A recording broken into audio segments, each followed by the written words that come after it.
चोर आदमी जब तक लातों के भूत बातों से नहीं मानते, जब तक उनको ठुड नहीं लगते ना। जो कोई सच्चाई दिखाते हैं उनके ऊपर या तो जेल में भेज देते हैं या ईडी भेज देते हैं। यानी एक नहीं 18-20 लोगों की टीम है मोदी जी की जो उसकी बगल में बैठती है। 3 महीने पहले जो आंदोलन दबा हुआ था वो खुश हो गए थे, लेकिन आज वो देख करके भयभीत हुए हैं। तो सत्यमेव जयते की झड्डियां उड़ाई रही है, संविधान को जला दो, ये कहते हमारा गुंडा राज है। अडानी जी के ऊपर अगर कोई बात होती है तो चुप्पी साध लेते हैं। दिल से उनकी वो नहीं की थी, इसलिए साईं भी वहाँ सीडी में भी साईं नाराज है। बता दें कि इस वक्त मेरे साथ तमाम किसान नेता आपको देखने को साफ तौर पर स्क्रीन पर मिल रहे होंगे। आप देख सकते हैं कि किस प्रकार से जमावड़ा उमड़ रहा है जंतर मंतर पर। लगातार लोग समर्थन में आ गए हैं और कोर्ट के एक फैसले के बाद तो आप देख ही सकते हैं कि यहाँ पर तादाद कितनी ज़्यादा बढ़ गई है।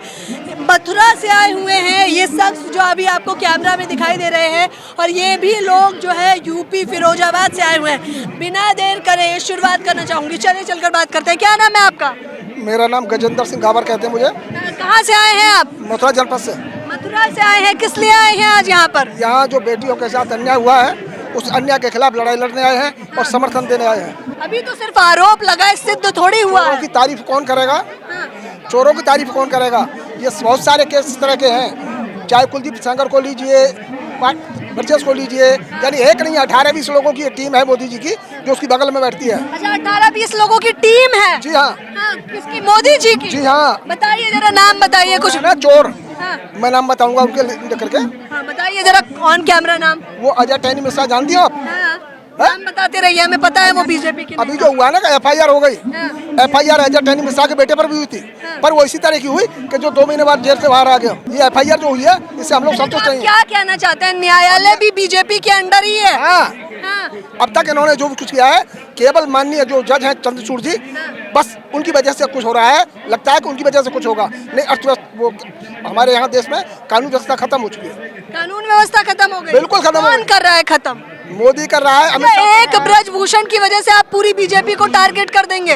अरे चेहरा तो वही है। मोदी कहाँ है? भाजपा नहीं है, बीजेपी नहीं है, मोदी सरकार है। भाजपा नहीं है। भाजपा की सरकार होती तो दखल देती। भाजपा के लोग बता रहे हैं कि हमारे लोग जहाज मांग रहे हैं और हम जहाज नहीं दे रहे। 40 लोग पुलवामा में मारे गए। सतपाल मलिक के बयान की बात कर रहे हैं आप? हाँ, सतपाल मलिक ने कहा, वो तो बीजेपी के थे ना।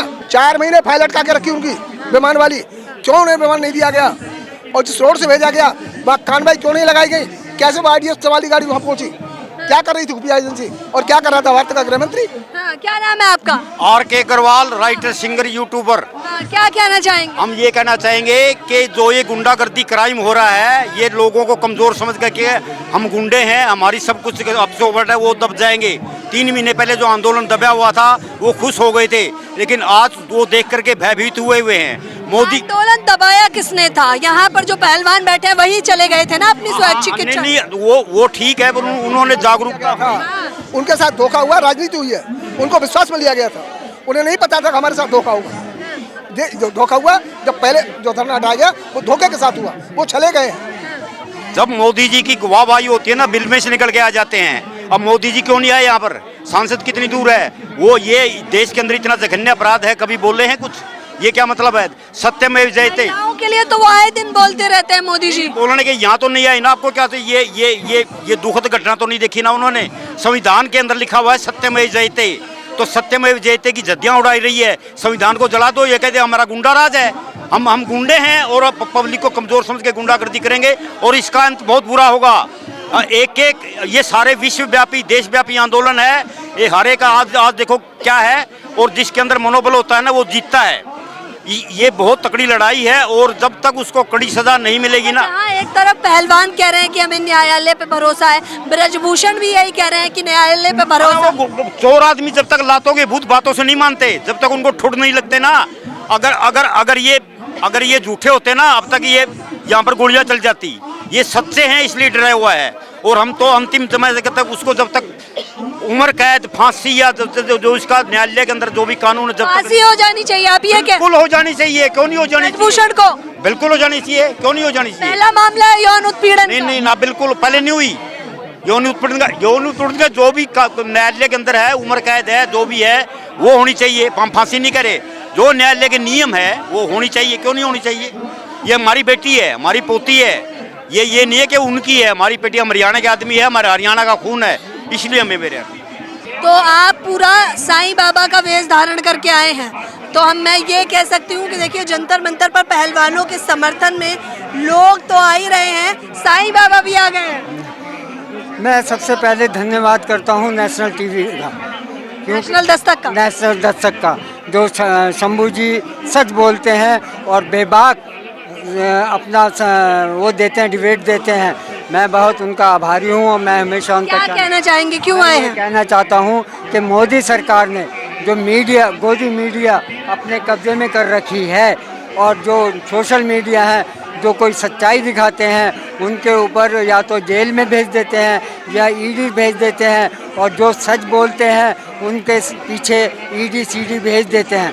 लोगों को कहते हैं कि हम 5 किलो अनाज देते हैं, तो मोदी जी से ये पूछना चाहता हूँ कि आप 5 किलो अनाज कौन सा एहसान करते हैं? वो भी तो हमारे ही पैसों से देते हैं, और 5 किलो अनाज देने के बाद आप तेल महंगा कर देते हैं, हर चीज़ महंगा कर देते हैं, पेट्रोल महंगा कर देते हैं, डीजल महंगा कर देते हैं, वहाँ से आप इसका घाटा पूरा कर लेते हैं। और अडानी जी के ऊपर अगर कोई बात होती है तो चुप्पी साध लेते हैं।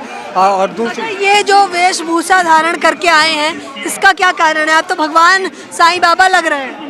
मैं शुरू से ही ये भेष में रहता हूँ। आगे सुनिए, मैंने मुल्क की आज़ादी के दिन पैदा हुआ हूँ। आगे सुनिए, मेरे मालिक ने, जो सबका मालिक एक है, उसने कहा कि मैं तुझे ग़ुलामी में पैदा नहीं करूँगा, 15 अगस्त 1947 को पैदा करूँगा, जिस दिन मुल्क आज़ाद हो रहा था।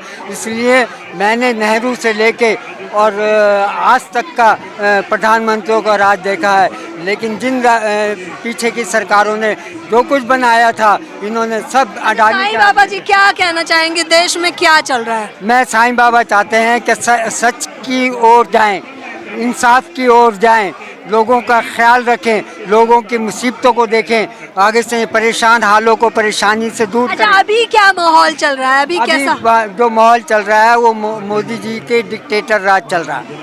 अच्छा, साईं बाबा भी मोदी के खिलाफ है? बिल्कुल खिलाफ है मोदी जी के। वो साईं बाबा के दर्शन के लिए वो गए थे, आगे से उन्होंने दिल से उनकी वो नहीं की थी, इसलिए साईं भी वहाँ सीढ़ी में भी साईं नाराज है। अच्छा, शिरडी के साईं नाराज है मोदी जी से? नाराज है उनसे। आगे इस बात को लेकर, इस बात को लेकर के तुम हिंदुस्तान के अंदर तुमने भ्रष्टाचार कर रखा है। आगे सुनिए, हर बात के ऊपर तुम डिक्टेटर दिखाते हो, किसी को अंदर ठोक देते हो, कोई अच्छा काम करता है उसको अंदर ठोक देते हो, कोई मीडिया वाला स्कूल के अंदर जाके नमक रोटी दिखाता है तो उसके ऊपर केस करके उसको अंदर। बाबा का नारा था सबका मालिक एक, मालिक एक है। इन दिनों कौन मालिक है देश का? सबका, इसमें इस टाइम तो कोई भी मालिक नहीं है, ये इनको हम मालिक ही नहीं मानते। अरे राजा तो मोदी जी ही है। हम नहीं मानते इनको, हम तो उस राजा को मानते हैं जो सबके साथ एक सा इंसाफ करे। कौन है वो राजा? वो राजा है भी या नहीं इस दुनिया में? अभी नहीं है, आएगा, वो आएगा एक दिन, जो सबका मालिक एक बन के आएगा और सबको एक नज़र से देखेगा। अब इसमें क्या होगा पहलवानों के प्रदर्शन में? इनकी जीत होएगी, इनकी जीत होएगी। जो हक के लिए लड़ता है उसकी हमेशा जीत होती है, और जो बुराई की तरफ होता है वो हमेशा हारता है। आप देख लीजिए, कह रहे हैं जो हक के लिए लड़ता है, इन्होंने पूरी वेशभूषा ऐसी धारण कर रखी है जैसे कि साईं बाबा धारण करते हो। शो तो आपने देखा ही होगा, सबका मालिक एक करके। तो इनका कहना है कि देश बहुत परेशान है तानाशाही से। इन्होंने कई सारी ऐसी बातें कही है। पहलवानों के समर्थन में लोग अलग अलग अंदाज में भी देखने को मिल रहे हैं। खैर, इस पूरी खबर के बारे में आपकी क्या राय है मुझे बताना बिल्कुल ना भूलें। कैमरा पर्सन आशीष के साथ ज्योति यादव, नेशनल दस्तक। नेशनल दस्तक की आपसे गुजारिश है कि अगर इसको बचाना चाहते हैं तो नेशनल दस्तक को सब्सक्राइब करने के लिए रेड कलर के सब्सक्राइब बटन को दबाएं, फिर बेल आइकन की घंटी दबाएं। नेशनल दस्तक को बचाने के लिए बहुत जरूरी है कि हर खबर को शेयर करें, लाइक करें, कमेंट जरूर करें।